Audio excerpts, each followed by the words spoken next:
Hi, I'm Pat Kelly. Okay, this is a good problem. I really like this problem. It makes you think and evaluate a couple things that we've been doing.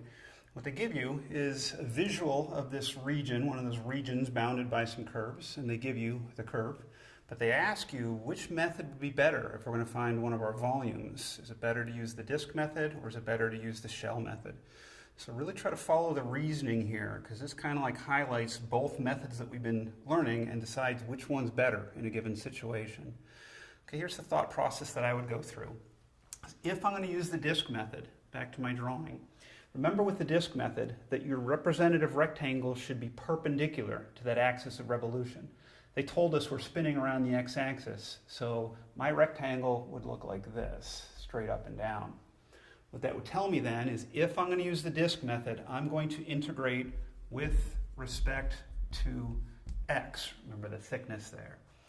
That's problematic for me here because if I'm going to integrate with respect to x, for one thing, I'm going to need everything as functions of x. And you know how to do that, but with this particular equation they gave us, that means solving this for y. And it's doable, but it's a little bit messy.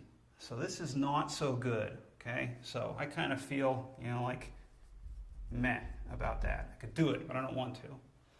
Next thing though, and this is really significant in this particular problem, is if you look at this with respect to x, remember that whole top versus bottom business, the top curve and the bottom curve are the same curve. So top versus bottom,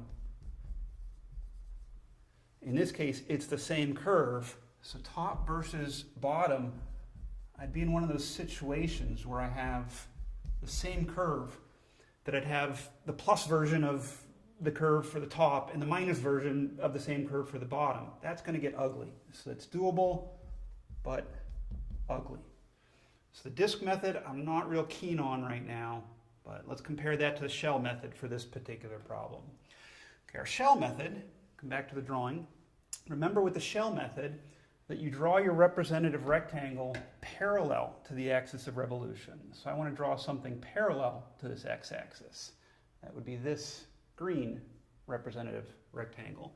And that would tell me then my thickness is on the y variable.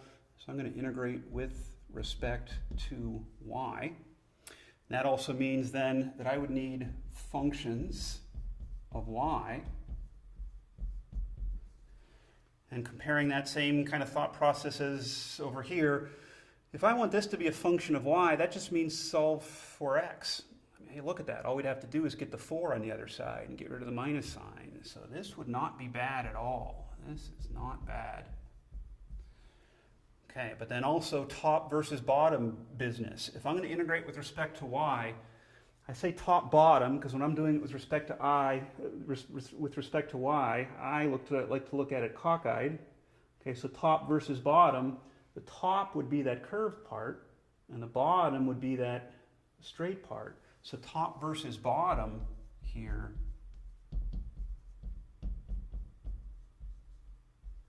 That's actually very good.